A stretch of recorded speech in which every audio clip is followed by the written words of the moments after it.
Message یہ ہے کہ ایسا نغمہ گانا چاہیے جو کہ کمزور کو، جو کہ غلام لوگ ہوں، ان کو خوف سے آزاد کروا دو، ان میں بہادری کا جذبہ پیدا کر دو۔ کھل تو جاتے ہیں مغنی کے بم و زیر سے دل، نہ رہا زندہ و پائندہ تو کیا دل کی کشود۔ ہے ابھی سینہ افلاک میں پنہاں وہ نوا، جس کی گرمی سے پگھل جائے ستاروں کا وجود،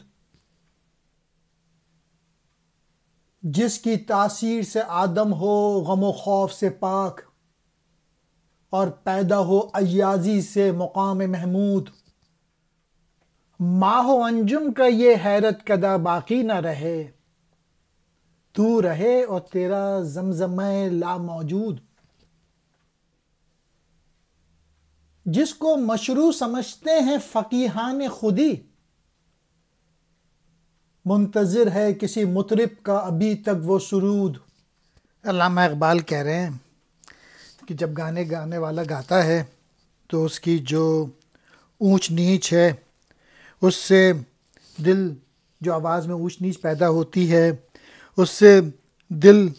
تھوڑی دیر کے لیے مطمئن تو ہوتا ہے، لیکن یہ بے معنی سی چیز ہے۔ ایسا گانا گانا چاہیے جس سے دل ہمیشہ کے لیے زندہ رہے۔ دوسرے شعر میں اقبال کہہ رہے ہیں کہ ابھی آسمان میں ایسی آواز چھپی ہوئی ہے، کوئی ایسا گانے والا موجود ہے جو آئے گا جس سے افسردہ لوگ نہیں رہیں گے، جس سے لوگ بہادر ہو جائیں گے، جس سے فیئر ختم ہو جائے گا۔ تیسرے شعر میں علامہ اقبال کہہ رہے ہیں کہ ایسا نغمہ سن کے جو غلام ہے وہ بھی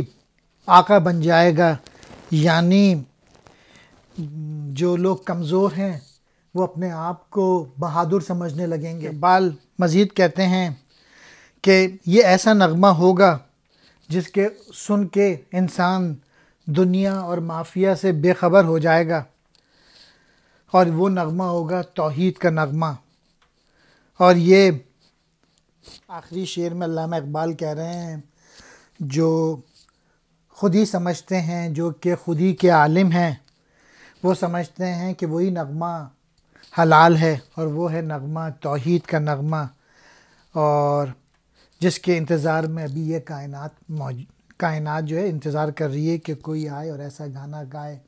کہ جب انسان سوائے اللہ تعالیٰ کے کسی سے نہ ڈرے اور صرف اللہ تعالیٰ کے سامنے جھکے۔ سرود حلال وہ موسیقی جس کا سننا جائز ہو، کھل جانا خوش ہو جانا۔ مغنی کہتے ہیں گانے والے کو، بم و زیر، اونچ و نیچ، اتار چڑھاؤ، دل کی کشود، دل کا کھلنا، سینہ افلاک، آسمانوں کا سینہ، پناہ کہتے ہیں چھپا ہوا، نوا کہتے ہیں آواز، تاثیر کہتے ہیں اثر، ایازی یہاں مراد ہے غلامی سے، مقام محمود غزنوی جیسا مرتبہ۔ ماہ و انجم، چاند اور ستارے، حیرت کدہ، حیران کر دینے والا گھر یا جگہ، زمزمہ کہتے ہیں گیت کو، لا موجود، اللہ کے سوا کوئی معبود نہیں، مشروع کہتے ہیں شرع کے مطابق جائز بات، فقیہان خودی کے قاضی، منتظر انتظار میں، مغرب گانے والا، سرود کہتے ہیں گیت کو۔